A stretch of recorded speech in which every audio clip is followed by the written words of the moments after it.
ये बजट प्रधानमंत्री नरेंद्र मोदी जी के रिफॉर्म एक्सप्रेस को तेज गति देता है. If you ask me, I would term this budget as a budget for future-ready Bharat.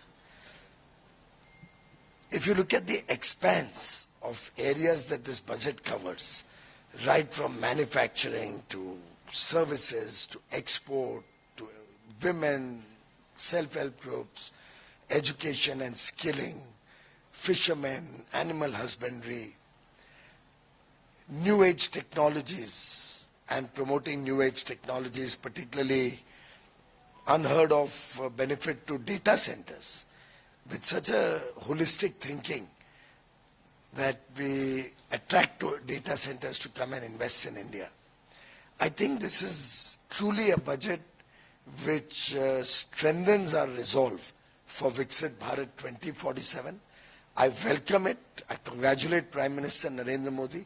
I congratulate Finance Minister Nirmala Sitharaman ji, and I am very confident that this lays down the forward-looking agenda of the Modi government. मुझे लगता है वो सिर्फ securities transaction tax में जो थोड़ी बढ़त हुई है उसके कारण उनका उत्साह थोड़ा कम रहा. जैसे जैसे वो बजट के बहुआमी सोच जो है, जिस प्रकार से उसने हर क्षेत्र पे प्रभावशाली कदम लिए हैं, चाहे एमएसएमईज को सपोर्ट करना हो, इलेक्ट्रॉनिक्स मैन्युफैक्चरिंग, कंपोनेंट मैन्युफैक्चरिंग का आउटले डबल करना हो, इंफ्रास्ट्रक्चर में 12,20,000 करोड़ रुपए खर्चने की बात हो, सर्विसेज सेक्टर में भारत को 10% अंतर्राष्ट्रीय ट्रेड का लेके जाने के लिए जो कमिटी बिठाई है और जिस प्रकार के नियम बनाने के विचार चल रहे हैं, मुझे पूरा विश्वास है कि ये बजट भारत के निर्यात के लिए, एक्सपोर्ट के लिए बड़ा लाभदायक होगा, भारत में निवेश लाने के लिए बड़ा लाभदायक होगा, नए रोजगार, व्यापार और उद्योग लगाने के अवसर तेजी से बढ़ेंगे. मुझे पूरा विश्वास है ये उद्योजकों के लिए, स्टार्टअप्स के लिए.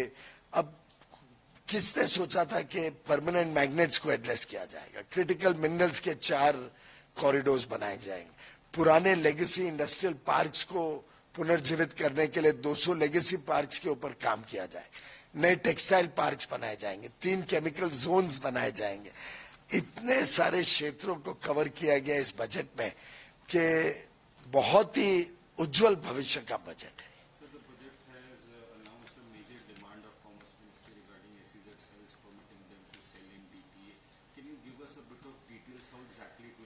ब्रॉडली जो एग्जिस्टिंग यूनिट्स हैं जो आज के दिन एसईजेड्स में काम कर रही हैं, उनके पास कई के पास स्पेयर कैपेसिटी है और उस स्पेयर कैपेसिटी को हम डोमेस्टिक सेल्स में इस्तेमाल अगर करते हैं तो कंपेटिटिव प्राइसेस पे वो सामान भारत में मिल सकता है और एक प्रकार से जो आसियान कंट्रीज या दूसरे देशों से वही सामान भारत आता है उसके बदले भारत में बना हुआ सामान हमारी मार्केट में बिकेगा.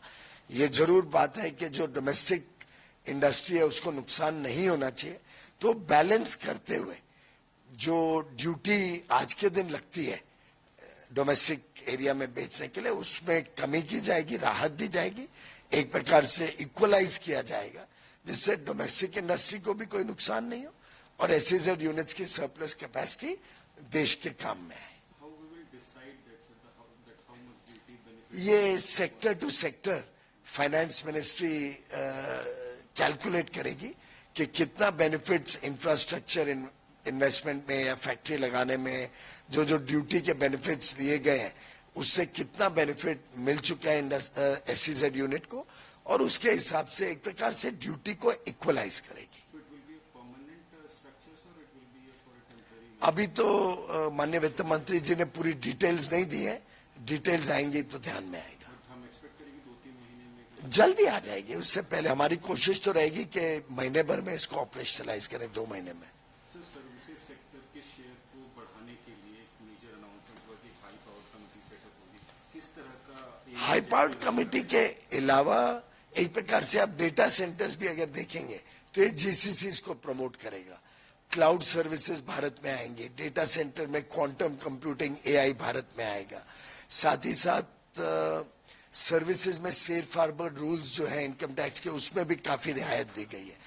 तो इस बजट में इस बात को ध्यान में रखा गया है कि भारत का सर्विसेज एक्सपोर्ट्स बहुत तेजी से बढ़ रहा है और उसका इकोनॉमी में शेयर भी बहुत तेजी से बढ़ रहा है। तो इन दोनों चीजों को मद्देनजर रखते हुए एक कमेटी काम करेगी। किस किस क्षेत्र में सर्विसेज के किस क्षेत्र में संभावनाएं हैं, टूरिज्म के बारे में भी कहा गया है। 15 हेरिटेज साइट्स को डेवलप करने का काम किया जाएगा। ऐसे ही एक प्रकार से सर्विसेज की जो अपार संभावनाएं ग्लोबल ट्रेड में, अभी अभी हमने ईयू का ट्रेड डील किया। ईयू अकेले में करीब करीब 2.8 ट्रिलियन सर्विसेज वो लोग इंपोर्ट करते हैं। यानी अगर रुपए में देखें तो करीब करीब 250 लाख करोड़ रुपए, 250 लाख करोड़ का सर्विस इंपोर्ट ईयू में होता है। अगर हमें उसका 10% शेयर मिल जाए तो आप कल्पना करिए कितना बड़ा सर्विसेज एक्सपोर्ट्स बढ़ सकता है। ऐसे ही दुनिया के कई देशों में सर्विसेज की बड़ी संभावना है एक्सपोर्ट करने की और भारत उसमें अग्रसर रहेगा। अब आज तो बजट आया है, बातचीत करके इसको फाइनलाइज करेंगे। We will wait for more details to come before us. A series of measures have been announced regarding customs duty rationalization and tariff simplification. How do you see these moves for export sector? I think it reflects the Honorable Prime Minister's commitment for fast-paced reform to make India very soon the third largest economy in the world and by 2047 a developed and prosperous nation. He has announced a series, almost 350 reform measures have been taken in the last 6 or 7 months. This process is going to only pick up speed with the announcements made today. There are a number of announcements on rationalization, on simplification, reducing compliance burden, making the custom processes easier, recognizing authorized dealers who do import and export, so that their process is simpler, bringing in the concept of X-ray machines in all custom ports so that containers can be passed through an X-ray and don't have to go through physical examination, and we can speed up the clearance of cargo, both import and export. So it's a very, very holistic budget, comprehensively addressing the needs of India. So just एक आखिरी सवाल, middle class इस budget को या normally budget को देखता है कि कुछ इनकम टैक्स रिलैक्सेशन उसको मिले, तो आपको लग रहा है कि वो कुछ थोड़ा सा दुखी होगा या? ना, मुझे विश्वास है कि मिडिल क्लास ने नोट किया है कि हमने 12 लाख रुपए तक की इनकम टैक्स में छूट दी है, जीरो टैक्स कर दिया है 12 लाख की इनकम पे। सैलरी अर्नर्स के लिए 12,75,000 तक जीरो टैक्स कर दिया है। मिडिल क्लास ने जरूर ध्यान संज्ञान में लिया कि इतना तो एक्सपेक्टेड भी नहीं था, उतना कर दिया। साथ ही साथ हमने जीएसटी में इतने रेट्स कम किए जिससे लाभ मिला लोगों को अपने डेली बजट में। मिडिल क्लास को इन सब चीजों में नौकरियों के अपार अवसर मिलेंगे। मिडिल क्लास को इन पूरे जो मेजर्स दिए गए हैं इसमें जब निवेश आएगा तो हमारी बहनों को, हमारे युवा युवतियों को अपार मौके मिलेंगे रोजगार के, निवेश के, उद्योग लगाने के, एमएसएमई में। तो मेरा पूरा विश्वास है कि मिडिल क्लास को इस बजट से बहुत फायदा हो। Specific measures were there for marine, textile and leather sector. Will this help in giving them a kind of a cushion against the high tariffs which they are facing in the? मुझे लगता है ये budget देश के उज्जवल भविष्य का budget है, कोई एक देश या एक विषय को सामने रखते हुए नहीं तय किया गया। धन्यवाद। PM is like